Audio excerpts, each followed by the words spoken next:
Hello student, मैं आ चुके सैनी आप सभी को मेरे YouTube channel ANS group of education में स्वागत करती हूँ। आज का हमारा टॉपिक है रक्त एवं रक्त समूह, जिसके बारे में हम जानेंगे डिटेल से रक्त और रक्त समूह। सबसे पहले रक्त के बारे में जान लेते हैं। रक्त क्या होता है? एक ये तरल संयोजी ऊतक होता है।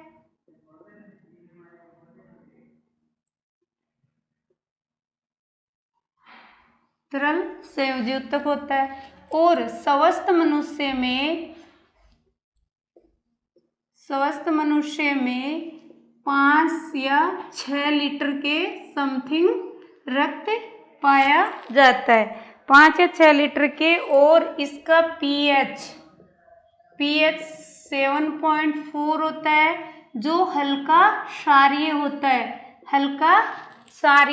होता है। रक्त प्लाज्मा प्लस रक्त कणिकाओं जिन्हें रुधिराणु भी कहा जाता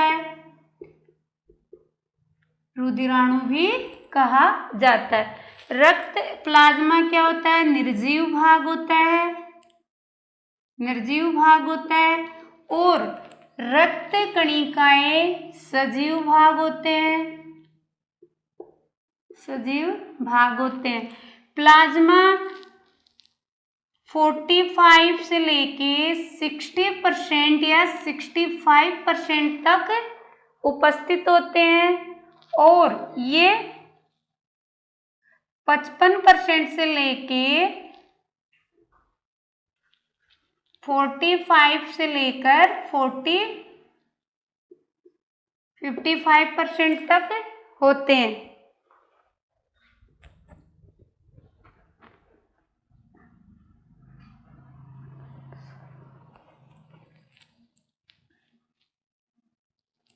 रक्त का निर्माण प्लाज्मा में फाइब्रिनोजन ये आवश्यक प्रोटीन होता है। जब प्लाज्मा में फाइब्रिनोजन नामक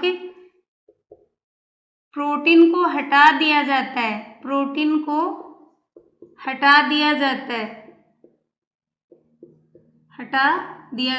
तो ये क्या कहलाता है? सीरम कहलाता है। जब प्लाज्मा से फाइब्रिनोजन नामक प्रोटीन हटा दिया जाता है, ये आवश्यक प्रोटीन होती है। इसको हटाने पर बचा हुआ प्लाज्मा क्या कहलाता है? सीरम कहलाता है। रक्त का निर्माण लाल अस्थि मज्जा में होता है।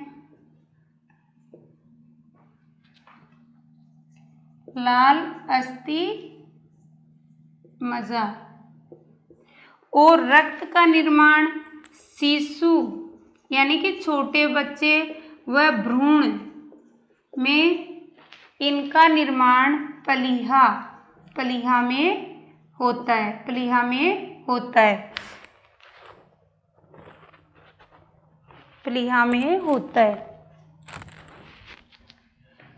व यकृत में होता है। ये तो हो गया हमारे कि तरल ये जो संयोजी ऊतक होता है। और एक स्वस्थ मनुष्य में क्या होता है? 5 से 6 लीटर होता है और इसकी पीएच 7.4 होती है, जो हल्की क्षारीय होती है। प्लाज्मा प्लस रक्त कणिकाएं जिन्हें रुधिराणु भी कहा जाता है, ये निर्जीव भाग होते हैं और ये सजीव भाग होते हैं। और इनका निर्माण 55 से 60% होता है, 55 से 60% होता है और ये 40 से 45% होते हैं। जब प्लाज्मा में फाइब्रिनोजन नामक प्रोटीन को हटा दिया जाता है तो सीरम कहलाता है। रक्त का निर्माण लाल अस्थि मज्जा में होता है और जब शिशु व भ्रूण अवस्था में प्लीहा व यकृत में होता है।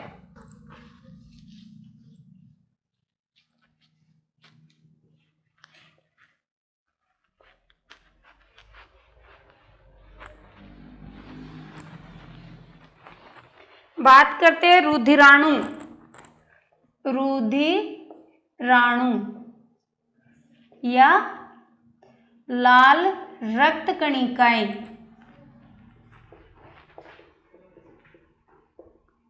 ये कितनी होती है? 3 प्रकार की होती है।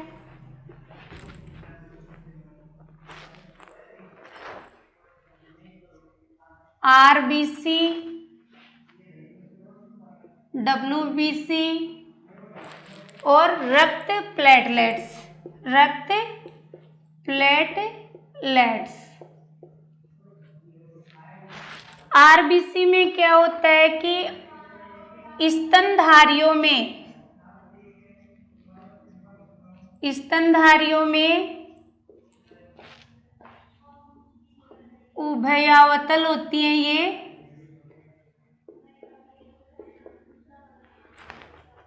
आरबीसी में केंद्रक एब्सेंट होता है।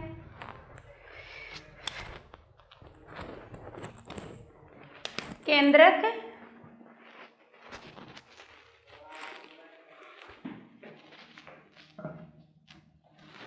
एब्सेंट होता है, बट लामा व ऊंट की आरबीसी में केंद्रक प्रेजेंट होता है। केंद्रक प्रेजेंट होता है। जीवन काल इनका जीवन काल 120 दिन का होता है। जीवन काल इनका 120 दिन का होता है और इनकी मृत्यु यकृत व प्लीहा में होती है। प्लीहा में होती है। इसीलिए आरबीसी का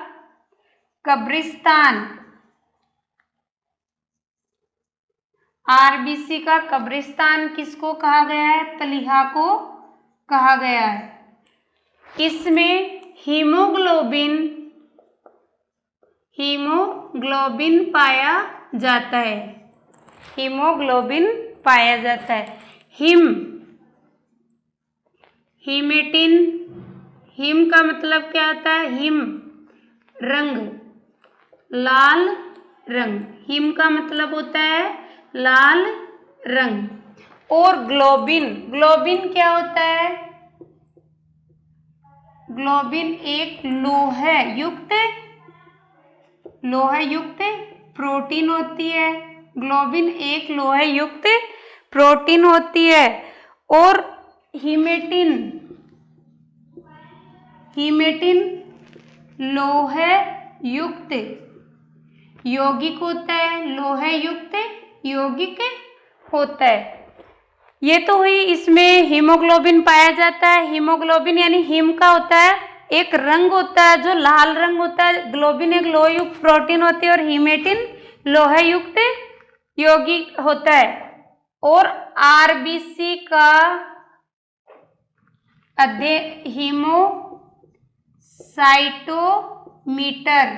हीमोसाइटोमीटर आरबीसी की गणना किसमें की जाती है? हीमोसाइटोमीटर में की जाती है। आरबीसी के कार्य क्या होते हैं? O2 व CO2 का परिवहन करना। ये तो थे इनके कार्य।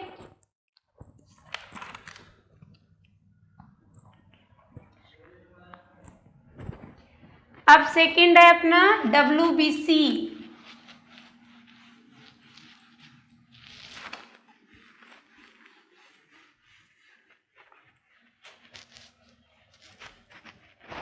WBC क्या है? ये न्यूट्रोफिलस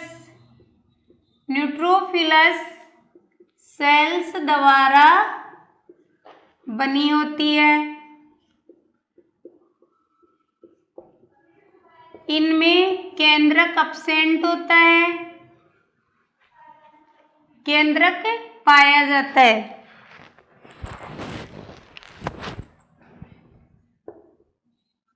केंद्रक उपस्थित होता है।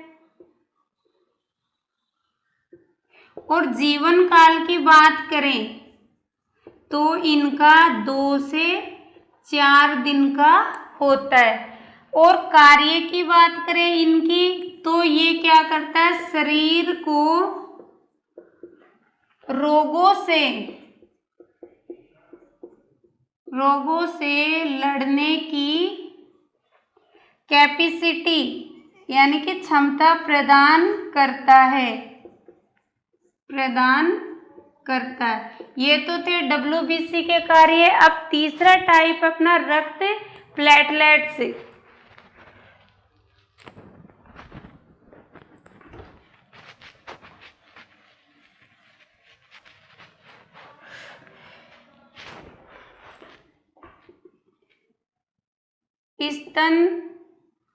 स्तनधारियों व मनुष्य में उपस्थित होती हैं ये। और केंद्र किसमें अब्सेंट होता है, अनुपस्थित होता है। जीवन काल इनका 3 से 7 दिन का होता है। इनका कार्य क्या होता है कि रक्त का थक्का बनाना। ये किसका कार्य है, रक्त प्लेटलेट्स का कार्य होता है। जो रक्त का जब भी चोट लगती है, ब्लड बहने लग जाता है, कुछ टाइम के बाद ही वहां रक्त का थक्का बन जाता है। तो ये कौन, रक्त प्लेटलेट्स है, रक्त का थक्का बनाती है। और कैसे बनता है वो देखते हैं। रक्त का थक्का thromboplastin plus prothrombin plus calcium, ये सारे मिलके क्या बनाते हैं, थ्रोम्बिन प्रोटीन बनाते हैं। अब थ्रोम्बिन प्लस फाइब्रिनोजन, ये एक प्रकार की प्रोटीन है जो फिब्रिन नामक पदार्थ बनाती है। फाइब्रिनोजन क्या होती है, आवश्यक प्रोटीन होती है फिब्रिन। अब फिब्रिन क्या करता है, फिब्रिन पदार्थ रक्त कणिकाओं के साथ मिलकर क्या बनाता है, रक्त का थक्का बनता है। थ्रोम्बिन और फाइब्रिनोजन इनका निर्माण यकृत में होता है। विटामिन के की सहायता से होता है। और इनका विटामिन क्या करता है, रक्त का थक्का बनाने में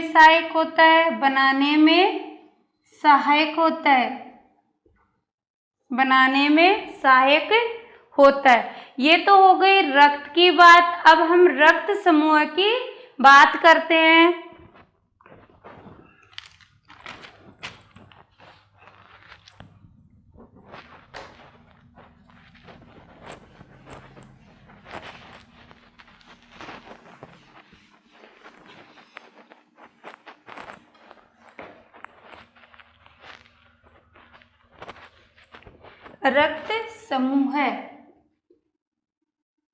रक्त समूह का सबसे पहले जिक्र किसने किया, लैंड स्टीनर 1901 में। लैंड स्टीनर ने 1901 में क्या, कोरल लैंड स्टीनर ने 1901 में रक्त समूह के बारे में सर्वप्रथम बताया। उन्होंने बताया कि आरबीसी की सतह पर एंटीजन उपस्थित होते हैं और जिनकी उपस्थिति अनुपस्थिति यानी प्रेजेंट और अब्सेंट के आधार पर रक्त को रक्त समूह में बांटा गया है। और एंटीजन क्या होते हैं? एंटीजन ये या तो प्रोटीन होते हैं, प्रोटीन या कार्बोहाइड्रेट, ग्लाइकोप्रोटीन, कोप्रोटीन या ग्लाइकोलिपिड से बने हुए मॉलिक्यूल्स होते हैं एंटीजन। और ये एंटीजन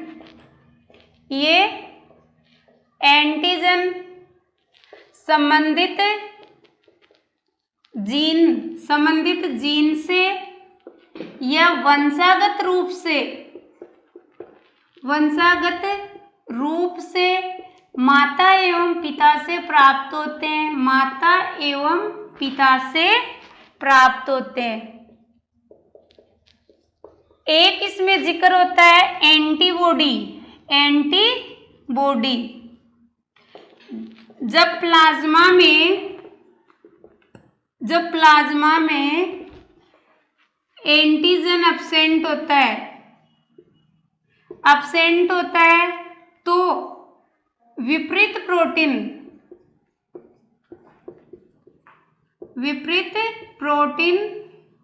एंटीबॉडी पाई जाती है। यानी कि प्लाज्मा में जब एंटीजन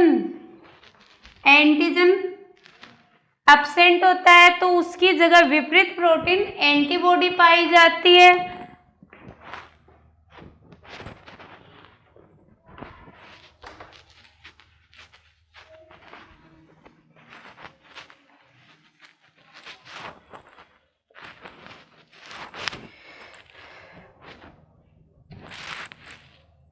आरबीसी में दो एंटीजन कौन सी? ए व बी, जिनकी उपस्थिति या अनुपस्थिति के आधार पर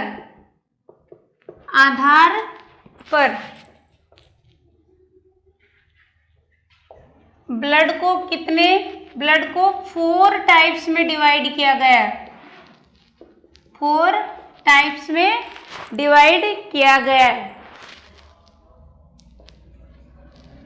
और जिन्हें ABO ब्लड ग्रुप भी कहा जाता है। ABO ब्लड ग्रुप भी कहा जाता है।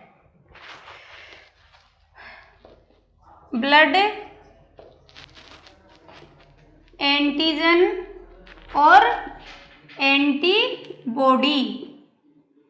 अब देख लेते हैं कि कौन से ब्लड ग्रुप में। ब्लड ग्रुप ए में एंटीजन ए प्रेजेंट होता है और एंटीबॉडी एब्सेंट होती है।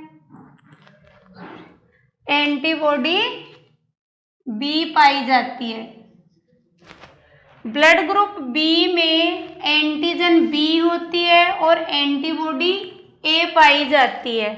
ब्लड ग्रुप ए बी में एंटीजन ए व बी प्रेजेंट होती है और एंटीबॉडी एब्सेंट होती है। लास्ट है अपना ओ, इसमें एंटीजन एब्सेंट होती है और एंटीबॉडी कौन सी पाई जाती है? ए व बी। अब ब्लड ग्रुप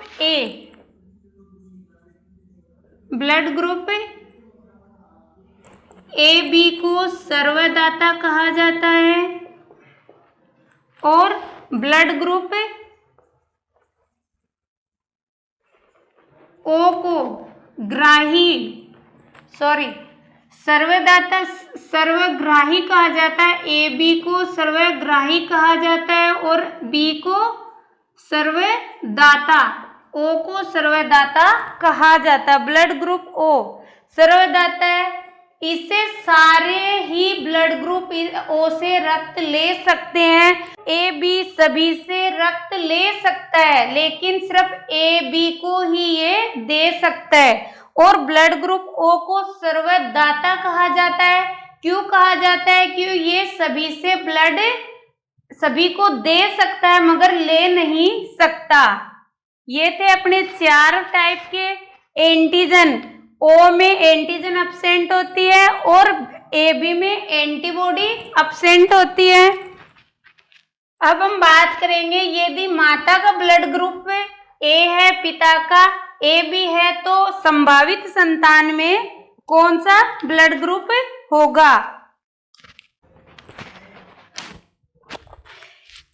माना कि माता और पिता और यहाँ बच्चे में कौन सा ब्लड ग्रुप होगा, इसका कैसे पता लगाएंगे?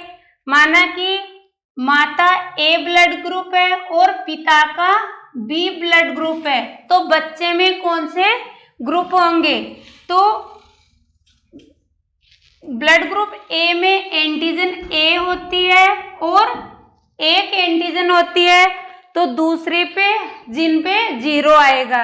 और पिता में एंटीजन B होती है, तो एक जिन पे एंटीजन कौन सी होगी? B होगी और दूसरी पे क्या होगी?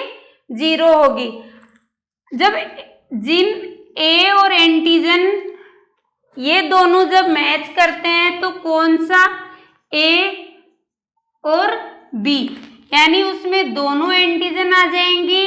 और जब ये I0 और IB से मैच होता है तो I0 और IB। जब एंटीजन A का मैच एंटीजन B से होता है तो IA IB। और जब I0 दोनों का मैच होता है, अब देखो इसमें कौन कौन से ब्लड ग्रुप बन गए? AB, B blood group, AB और O। यानी कि जब माता A ब्लड ग्रुप होगा, पिता का B ब्लड ग्रुप होगा, तो उसकी आने वाली संतान का ब्लड ग्रुप AB, B और AB O। यानी कि AB ब्लड ग्रुप हो सकता है, B हो सकता है, AB हो सकता है और O हो सकता है। और ये तो संभावित है, नहीं हो सकता। कौन सा ब्लड ग्रुप नहीं हो सकता? और A नहीं हो सकता, A नहीं हो सकता। किसी भी कंडीशन में बच्चे में A ब्लड ग्रुप नहीं हो सकता है, या तो उनमें AB होगा, B, AB या O होगा। ऐसे ही अपन सारे ब्लड ग्रुप्स की जांच कर लेते हैं, जैसे माता पिता। दूसरा देख लेते हैं इसका एग्जाम्पल।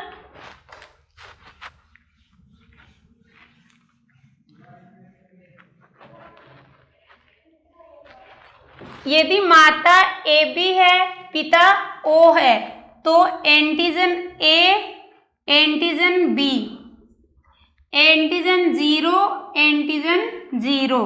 जब इन दोनों का मैच होता है तो IA I0। जब इन दोनों का मैच होता है तो IA I0।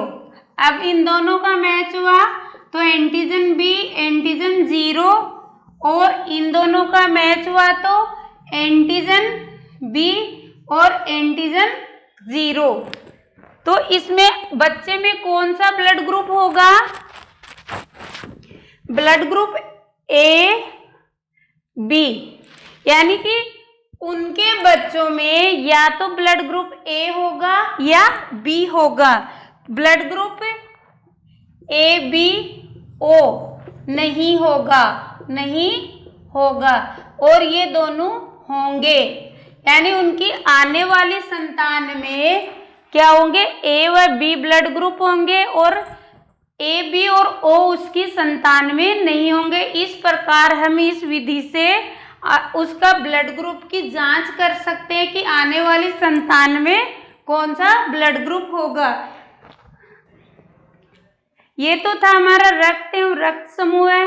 यदि मेरा वीडियो आपको पसंद आया हो तो सब्सक्राइब, लाइक, शेयर करें और बेल आइकन दबाना ना भूलें, ताकि मैं नया वीडियो जब भी डालूं तो आप तक सबसे पहले पहुंचे। थैंक्स।